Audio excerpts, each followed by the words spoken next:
Hey Sparks, what's up? And hello to my new subscribers.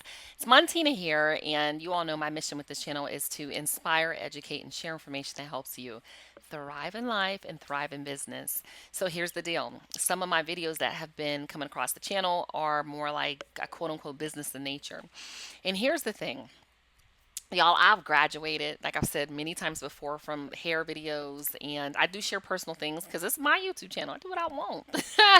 But there are business people that are finding my videos. You all are home during COVID-19.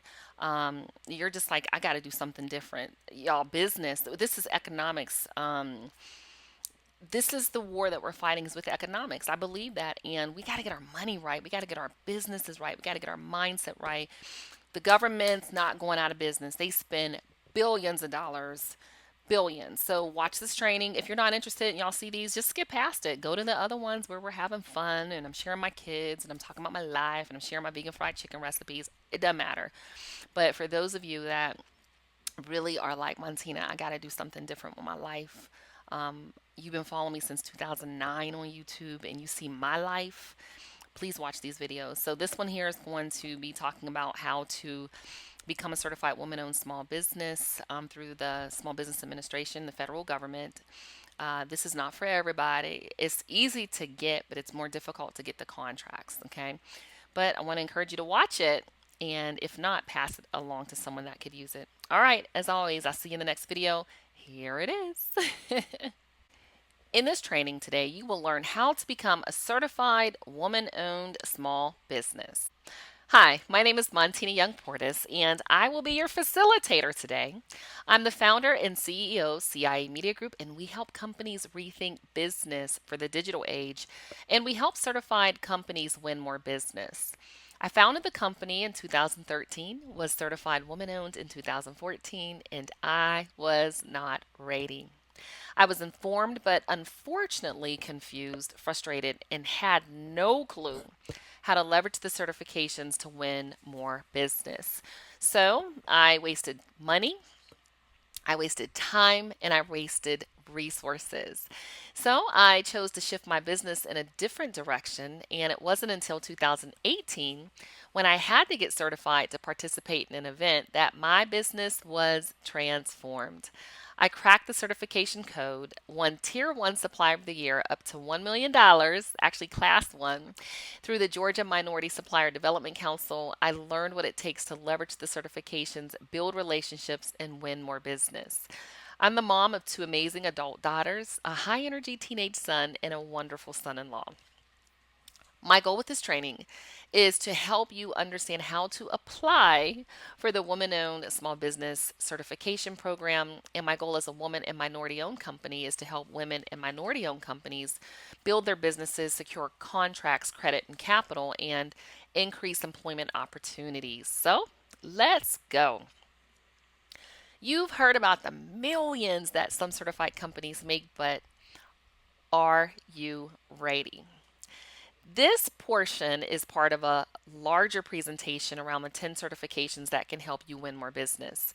So I'm going to talk a little bit about this section, but there's more in-depth conversation in that training. So certifications, here's why they matter and how they set you apart. They give you access to opportunities, again, access, no guarantees, to Fortune 500 companies, government agencies. You get so many training and educational programs that are available, networking opportunities, access to leads for bids and proposals, and mentorship opportunities. The biggest thing is that they set you apart because your company is vetted by that certifying agency.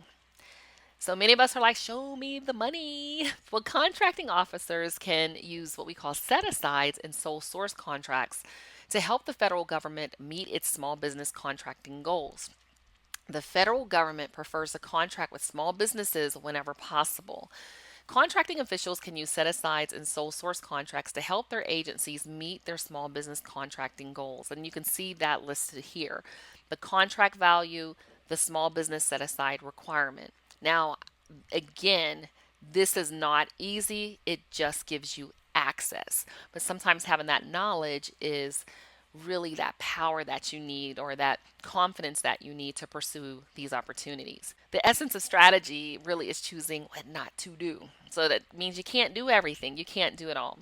So, again, I want to talk to you a little bit about this program and walk you through how to submit the information. I get this question all the time, and so I thought I'll create a small, short presentation on how to get the information, the certification. So, to be eligible for the SBA's WOSB, it's called WOSB program, a company must be at least 51% owned and controlled by a female U.S. citizen. The WOSB program limits certified organizations to specific NAICS codes, and the company must meet the size standard as defined by the SBA. Now, I'm going to walk you through how to find your NAICS codes. I'm going to walk you through the size standards as well. The EDWOSB, or of course, economically disadvantaged woman-owned small business.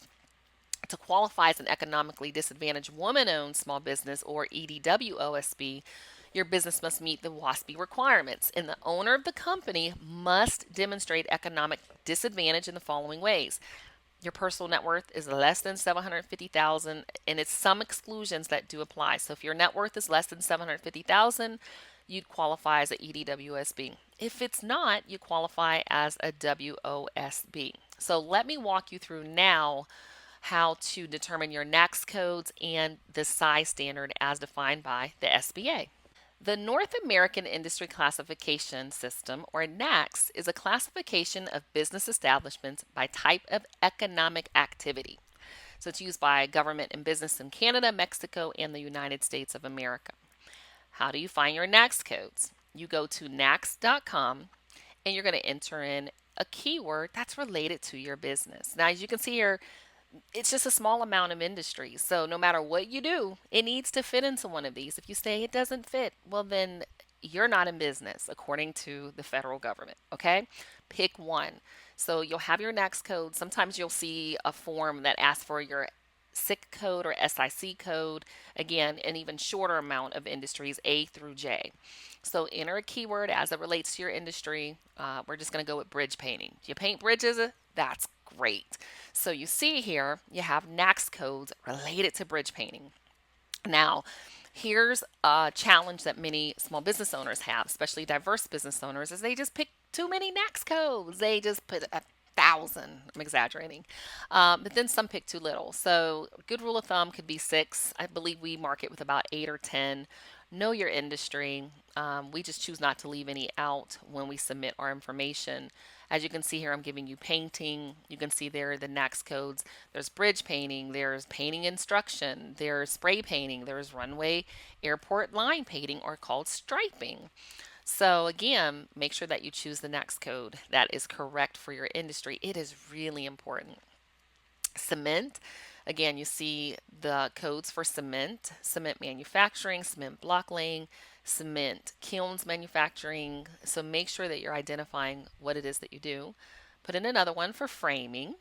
You got framing contractors, again, viewing the codes that work best for your industry. Now, we're also talking about your size standards. So let's talk about that here in the next video. So when we're looking at our size standards, again, this is important. So you'll go back to NAICS.com. Under NAICS code, you'll see SBA Size Standards. So again, this is given through SBA. And not to say that it limits anything, but what happens is it's a classification for you as a small business. And this is especially important for your 8A program. If you plan on getting into the 8A program, this is something that you want to think about. So when it comes to your size standards, okay, we're going to use that bridge painting again and say, okay, we're going to use that NAICS code. And according to the NAICS code, the size standard is 16.5 million. So 16.5 million and below, you're a small business. A lot of things happened when COVID-19 occurred, and PPP funding, payment protection program, and then economic impact disaster loans. People are like, this isn't a small business. They do 100 million. Well, that's probably not a small business, but let's just say they do 20 million. Again, it's according to the NAICS code. My NAICS code here for our main primary NAICS code size for considering small is 35 million. So it really is important to choose the correct NAAQS code, okay? Because it can go based on your size standard for the code or the size standard based on employees, okay? So again, home, NAAQS code, SBA size standards is how you figure that out. So now I want to walk you through the certifying page for WOSB. Now this, at this time in this video, is around June 2020. This is subject to change. I've heard that the self-certifying component is going away, so I don't know. So again, always check back and verify. So you're going to go to certified.sba.gov and you'll need to create an account. And this will house the programs. If you're in the Mentor Protege program, 8A program, WOSB, EDWOSB, veteran-owned small business, you're going to come here to complete the information. Now, nothing I'm showing to you is proprietary. These are just questions that are asked. You're going to self-certify. So let's walk through. Is the qualifying individual currently certified by the U.S. Business Administration as an 8A? I'm not. I do own at least 51% of my business. So am I currently certified by the U.S. Small Business Administration as an 8A business development program? Okay. And does this woman own at least 51? The first part, I'm not currently certified by the U.S. Department of U.S. SBA. Some of you all get tripped up with this because, well, does the woman own at least 51? Yeah, I own 51%, but I'm not an 8A. So you're not an 8A. No. Is the qualifying individual certified as WOSB or EDWOSB by an SBA approved third party? No. You can be approved through the U.S. Women's Chamber of Commerce, the Women Business Enterprise National Council, so you can be approved by a third party. I'm not. Okay? All right. Non-qualification. Has an SBA approved third party certifier declined you? Now, if they have, you need to let them know. We haven't been declined, so that's a no. Corporation or S Corp. And again, I'm just reading through the questions, guiding questions. That's it. Do the corporation stock ledger and stock certificate show that the qualifying individual own at least 51% of all outstanding stock? We're not a corporation. Okay, so we didn't answer this question. My company is set up as an LLC. So that's why I answered these the way that I did. If it doesn't relate to you, you can see here, it's just not applicable. Just answer the questions, okay? And this is a free certification. Citizenship, you'll have to put in. I put our passport in, just made it simple. So you have to upload your passport and information. Ownership, is the following statement true, yes or no? The qualifying individual is not subject to any conditions, executory agreements, voting trusts, or other arrangements that cause or potentially cause ownership benefits to go to another person. Yes, it's true. I'm not subject to any conditions, agreements, trusts that could potentially cause ownership benefits to go to another person. Is the qualifying individual's ownership direct? Yes, it is. Okay. Is the 51% ownership held through a trust? No. Okay. And I just put in A, but no. Management. Are the management and daily operations of the business controlled by the qualifying individual? Yes, I control the day-to-day operations. Now you may not. If you don't control the day-to-day operations, put no. Does the qualifying individual hold the highest officer position in the business and have managerial experience needed to run the business? If you started your business, you hold the highest position? Yes. Okay. I had to put my resume. Go to LinkedIn, and there's a portion there, literally, where you can export all of your information and create a resume. Okay. Does the qualifying individual have ultimate managerial and supervisory control over those who possess the required licenses or technical expertise for the business? Okay, or you may have the technical expertise or possess the required license for the business. Yes. Does the qualifying individual hold the highest officer position, manage the business on a full-time basis, and devote full-time attention to the business during the normal working hours of similar businesses? Now, this might be a no for you. If you're not running your business full-time and you're doing it part-time, it might be no. Doesn't necessarily mean you're going to be disqualified, but answer these truthfully. Does the qualifying individual fully control the business? No one else has actual control. So say you control the business. But your husband's running this business and you happen to get a contract and another company knows this, they may protest, right? So they might say, hey, they don't run this business for real. Their husband runs the business. So again, answer truthfully. Is the qualifying individual in control of long-term decision-making and day-to-day operations? Yes. Is the following statement true? They have not received a decision from the SBA in connection to an examination or protest. Remember, I brought that up, finding that the business does not qualify as WOSB or an EDWOSB. So is the following statement true? The individual has not received a decision from SBA in connection to an examination or protest. Yes, that is true. Okay. And this is for the EDWOSB. Same thing. 8A, I'm not. Third party, again, no. Non-qualification. Okay, so we went through all the stock ledgers. Um, Citizenship, again. Ownership, you're going to do. Management, again, you're going to do. SBA. So here's where you get to the net worth portion. Okay. Can the qualifying show that the personal net worth is less than 750,000? Yes. Is the qualifying individual's adjusted gross income average over the previous 3 years less than 350,000? Now let me say something here. With my company, we have gross over this amount, but I am an employee of my company. I'm a W-2. So if your company has, okay, it's asking you for your individual adjusted gross, your AGI. Check with your accountant. Okay, but I'm probably thinking that most of you watching this video, this isn't applicable for you. So again, answer yes or no and put your appropriate response. And if you've made more than that, that's fantastic. Then you don't qualify, and that's okay too. Your assets is the fair market value of your assets less than 6 million. For me, it's yes. Can I confirm that no assets were transferred within the 2 years? Yes. And then if the qualifying transferred assets, so this was not applicable.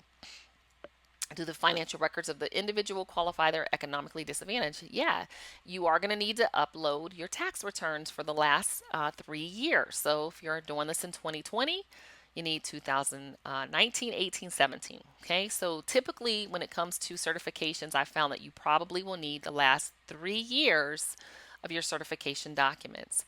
Okay, and then it's going to ask you your marital status. Okay, that's it. You're answering questions and you're uploading information. Now, there are additional financial questions. I can't share those with you, but they're going to ask you things like, actually, you know what? Let me do this. I'm going to actually move this to another screen so I can share with you. They're going to ask you how much cash you have on hand.